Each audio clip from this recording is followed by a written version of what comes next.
I'm back. That was freaky. Remind me never to do that again.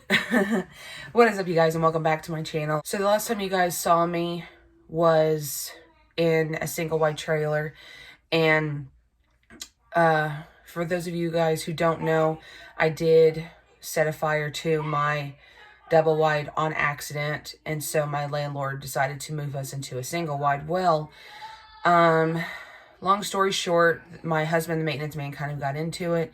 The maintenance man kind of got drunk, and my husband just was trying to leave. The maintenance man wouldn't let him, and blah, blah, blah. So, long story short, because of friendship, our landlord threatened to evict us if, unless we paid her, which we did. We had negotiated terms about what we were going to do regarding rent, and we negotiated that. She said yes. With the fight that the maintenance man and my husband had, she chose friendship over basically work. So she tried to evict us, and she told my husband, I put the wrong trailer number on that paper on purpose, so because I didn't want you guys to leave. So it was just excuse me. It was kind of bothering me. It's like, why would you do that on purpose if you don't want us to leave, when you're choosing friendship over someone's livelihood who's trying to live somewhere and be at peace and stuff? So we just didn't know what to do and everything, and we had the money to pay the landlord. However, my husband's grandparents, his grandmother was actually in a rehab facility for recovering from a hip surgery because she fell and broke her hip. And we went up there and talked to her and everything, and basically she said, you guys can move in and stuff. And my husband's like, we're not getting rid of our animals. And at the time we had, I think, 4 cats, 1 hamster, 1 snake, and 1 dog. And they said, well, we can't have cats. I was in the house. I said, that's fine, they can be outside, which is fine to do anyway. So we talked to his grandfather. This is what she said and everything else. So we finally moved in, used the money for a U-Haul that, the money that we were going to give to the landlord, we used it for a U-Haul, moved it over there and everything.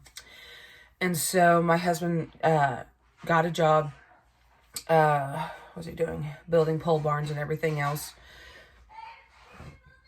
Excuse me for a burp.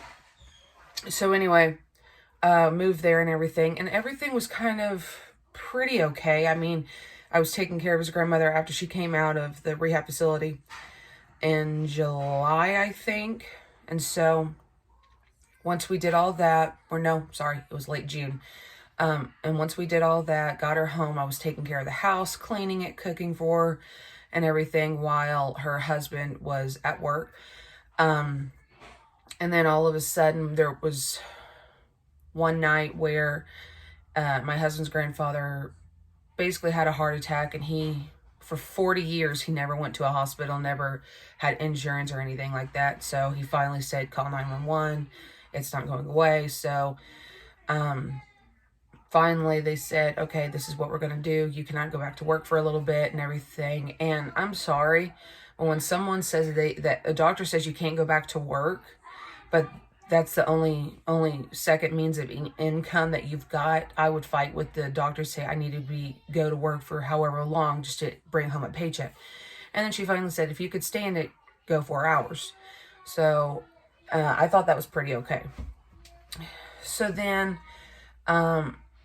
before all that, his grandfather was basically staying home. He stayed home for a good month because the doctor wanted him well rested, wanted him to be off of his feet, wanted to make sure that there was nothing wrong internally. And turns out he had like 2 or 3 blood clots in his legs, so he can't walk as much, but he wasn't really doing what the doctor said by wrapping his legs, staying off of them. So, so anyway, it got pretty bad after all of that. His grandparents were demanding more money. They said, can you help pay our phone bill and our TV bill? And you guys, this is the time where,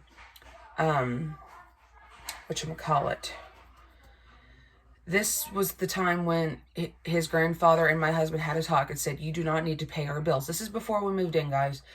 They basically said, you are not going to pay our bills. You're not going to pay our phone bill or anything like that, because that is our bill. Only electric and water. That's all you're going to pay. And we said, okay, that's fine. Now, him not being at work and his grandmother only having Social Security check coming in, it wasn't going to pay the rent, and it wasn't going to pay the phone bill and electric bill. And so I tried to talk to his grandmother and say, this is a cheaper way to go. This is how we use our phones. It was only $90 a month. Cut out. Like, that's all it is. You don't pay any more. That's just it, $90. And she's like, I want to do that, but he's saying he doesn't want to, meaning her husband. So I'm like, well, whatever. So they just kept demanding more money from my husband. And it came to the fact where the bills that were needing to be paid, it basically was like a slap in our face. Like, you told us not to pay them and everything else. And you guys, it was bad enough. I had to get rid of my phone. I had to, those kiosk things at Walmart for the phone, sell your phone.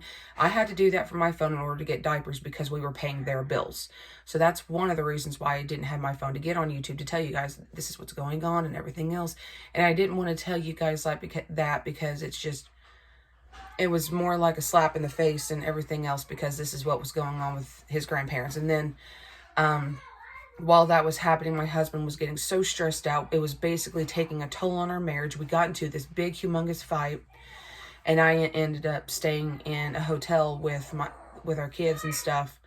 And that's just how stressed out it was. I said, I'm just tired. I was physically, emotionally, spiritually, mentally tired. And so I told my mom, I said, hey, please get me a hotel. I can't stay here. I'm just tired. And that's all I said. I didn't say who it was about. I just said I was tired.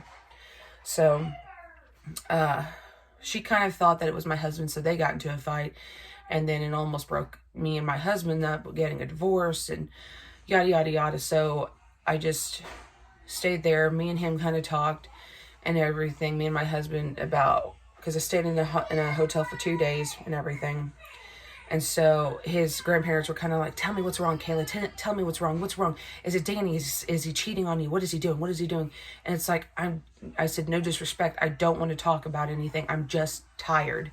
And they understood that. I didn't give them any reason as to what. So I stayed at a hotel for 2 days. And then the next day, my husband came in, wanted to see the kids. And I knew at the same time, I was kind of bad on me, because I didn't tell him where we were to make sure tell him we were safe. But we made up the next day. And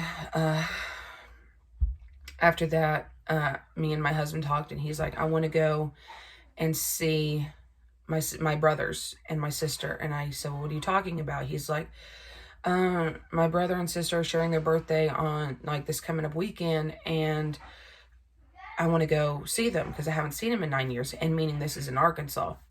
So I'm like, okay. So we go home, basically tell the grandparents we're going to Arkansas for his sibling's birthday. They're like, okay. So we went to Arkansas, had an amazing time. We went back on Monday, and then my husband went to work on Tuesday, came home, had a breakdown, and was crying and saying, I'm not right. There's something wrong. And I said, what are you talking about? He's like, I miss home. The Oklahoma is not for me anymore. And I kept telling my husband over and over and over, I'm like, dude, this is the problem we have. This is us moving into your grandparents' house we're literally ruining our marriage. And at first he's like, no, it's not. But then he's starting to see it's literally ruining our marriage. So, finally we went back to Arkansas, the next weekend, and we stayed at one of his brother's house. And he was telling his brother, like, look, I got to get a job. I need to move here because I feel more at home here. I'm not stressed. I'm happy. I have a better relationship with my wife. I need to figure out something. So his brother's like, okay, let me figure out something for you. And, a few days went by. We're trying to find a house. Nothing was working. And his brother's like, okay, hey, you can stay here for a little bit until you get on your feet and yada, yada, yada. So I'm like, okay. So then we were meaning to go back on Wednesday, and his brother came over to his house like 3-4 o'clock in the morning, banging on the door like a cop, basically. And I'm like half asleep. And his his brother tells my husband, he's like, hey, you want to go to work? And my husband's like, yeah. He's like, well, let's get to work. Let's go. So my husband got a job that same day with his brother, as his brother was his boss. So it kind of worked out in our favor. This was during Wednesday, so we couldn't really go home until the weekend. So we had to stay. Grandparents were texting us and saying, hey, what's going on? Are you guys moving? What are you doing? And where I was, I couldn't get service because I was like literally out in the country. So anyway, we told the grandparents we were thinking about moving and everything.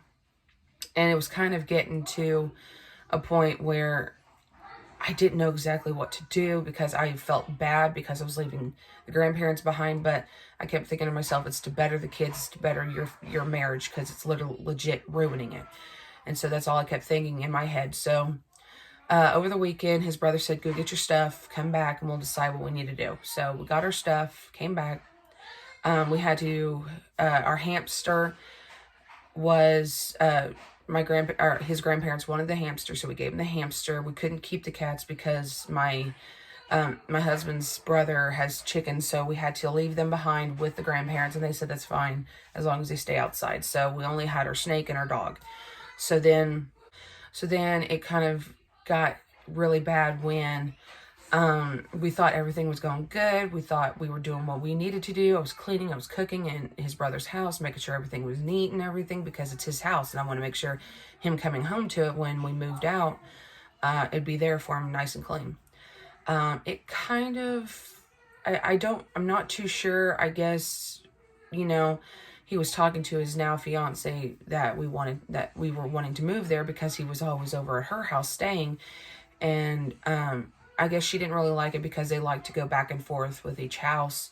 So, she kind of wanted his house back, so they could come over the weekend and everything else. So I'm like, okay. So basically his brother wanted us out like yesterday, kind of, theoretically speaking. So we were pushed, and he basically said, do not come to work until you find a place to live. Basically, that's what he said. So I'm like, well, that's really shitty, but okay. So,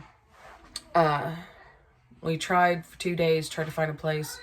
Come Wednesday, we found an apartment. I was really sketchy about apartment because we were evicted almost 7 years ago. So evictions kind of look really bad on you because you don't pay and everything. But luckily this was owned by an actual person, and all we needed to do was pay deposit and everything else. And so that's where I am. We are now in Arkansas, living in an apartment and everything. And so everything is good with my husband's brother and his fiance and everything. But we actually could not bring our dog here, Dexter. If you guys seen him in my videos, we couldn't bring him because it being an apartment, he's pit bull mastiff, I believe. He could not be here because he was part pit. And the landlord said, you cannot have a pit here. So we were thinking, what are we supposed to do? But this, luckily, my husband's brother knew somebody who was kind of like looking for a dog, but not really, but he's always by himself. So he's like, yeah, I'll take him. So we just gave him for free. He's we call him a bomb-proof dog. Doesn't really go after anything, doesn't bite anybody. And that's the kind of dog he wanted.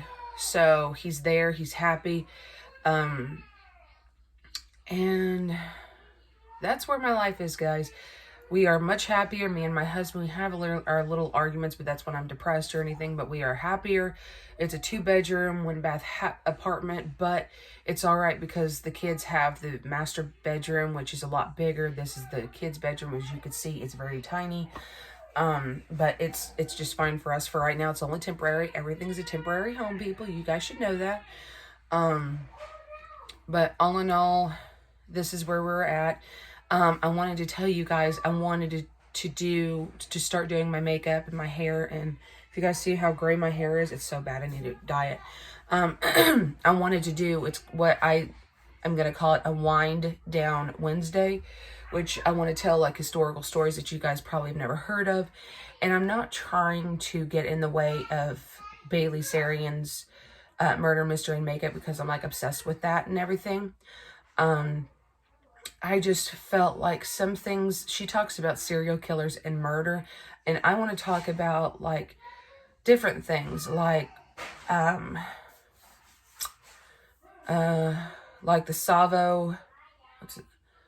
Savo man-eaters, about the 3 lions who like were killing a lot of people and everything, a lot of villagers. Like, you know, I'm like so intrigued by all of that when I watch a movie regarding it.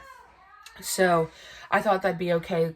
Comment down below if you guys want me to do a Wind Down Wednesday story time with you. So anyway, I'm not going to take away anything from Bailey Sarian because she's like amazing at those at the murder mystery and makeup series that she does every Monday. Wind Down Wednesday, I feel like, well, that's something you could tell your coworkers, like 3 lions that killed people for like no reason stuff. Like, why did they do that? How did they do that? It's like, see, it makes you think. So I have like a list of stories that I want to do. So comment down below if you guys want to have me do a Wind Down Wednesday as I'm doing my makeup. And there's only, I think, 1 killer. And I asked Bailey to do it, so I didn't have to, because that story really does hit home. And I think that's the only, apart from the Columbine, the Sandy Hook, and I can't remember, but there's a few other that do involve killings. Other than that, the rest are historical stories. But that story that I was talking about really does hit home. So I will talk about it, not for my sake, but I just want to get it out of my head because I'm tired of thinking about it. But if Bailey doesn't do it within the several months, I'll just probably do it. I do have a list, so it'll probably be long down the line before I do it. But yeah, that is what my life is consisted of, you guys. I hope you guys enjoy this video. This is where I'm at. I promise to stay consistent. My house is a wreck, so I know I need to clean it. I think, hopefully, fingers crossed, that we're getting a stackable washer and dryer in this apartment, because I have nothing but clothes that need to be washed and towels that need to be washed. So if you guys enjoyed this video, please give this video a big thumbs up. Don't forget to like and subscribe and turn on those post notifications each time I post a new video. I love you guys. I'll see you guys in the next video.